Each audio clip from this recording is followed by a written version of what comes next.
Vote चोरी से बनेगी वो सरकार जमीन की चोरी करेगी। और यह बात बार बार राहुल जी उठा रहे थे, कांग्रेस पार्टी उठा रही थी कि जो सरकार वोट चोरी से बनेगी वो सरकार पेपर लीक कराएगी, वो सरकार पलायन नहीं रोकेगी, वो सरकार भ्रष्टाचार करेगी, वह सरकार देश के जल जंगल जमीन को अपने दोस्तों के हवाले करेगी। और ये देखने को मिला कि जब आज लोकतंत्र पे हमला हो रहा है तो लोकतंत्र की जननी बिहार से ही उस लोकतंत्र को बचाने की लड़ाई छेड़ी जाएगी।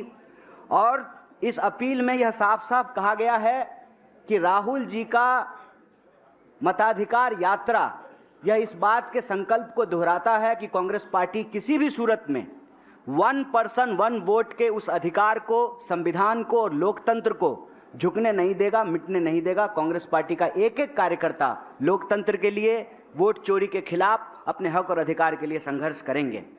यह बात हम लोगों को समझ लेना चाहिए कि जो सरकार वोट चोरी से बनेगी वो सरकार जमीन की चोरी करेगी।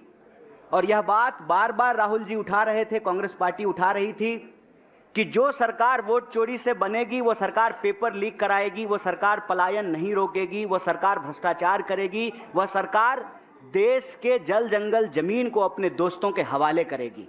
और ये देखने को मिला कि कैसे यह वोट चोरी से बनी सरकार जमीन चोर भी है।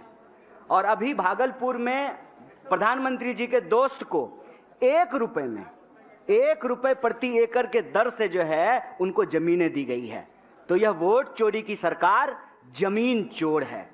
और जब सरकार वोट चोरी से बनती है तो वो सिर्फ जमीन चोरी नहीं करती है, वो इस देश के, इस प्रदेश के युवाओं का भविष्य चोरी करती है, वह लोगों के रोजगार को छीनती है। तो यह जो वोट चोरी से बनी सरकार है वह रोजगार चोर सरकार है।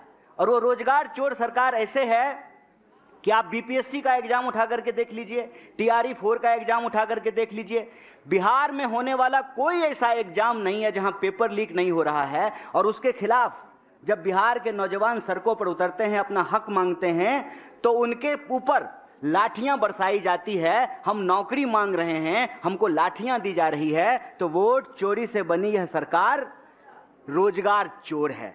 हमने बिहार में यह देखा है कि आए दिनों लगातार कानून व्यवस्था बिगड़ती जा रही है। और आज कांग्रेस प्रेसिडेंट ने एक बड़ी अच्छी बात कही। उन्होंने कहा कि यह सुशासन नहीं है, कुशासन है। और ऐसा लगता है कि प्रशासन जो है बहुत लंबी छुट्टी पे चली गई है बिहार की। प्रशासन तभी एक्टिव होता है जब स्टूडेंट को पीटना हो, जब शिक्षकों को पीटना हो। प्रशासन तभी एक्टिव होती है जब शराब माफिया से, भ्रष्टाचार में पैसा वसूलना हो। इस प्रदेश का शासन और प्रशासन जो है वो लंबे समय के लिए छुट्टी पे चला गया है। इसीलिए वोट चोरी से बनी हुई सरकार अपराधियों के संरक्षण से चलती है। जो सरकार वोट चोरी से बनी है उस सरकार को अपराधी चलाते हैं। इसीलिए बिहार की हालत यह है कि आज मानसून में जितना पानी नहीं बरसा उससे ज्यादा गोलियां बरसी हैं। तो वोट चोरी से बनी हुई सरकार लोगों के शासन, प्रशासन और सुशासन के अधिकार की भी चोरी करती है।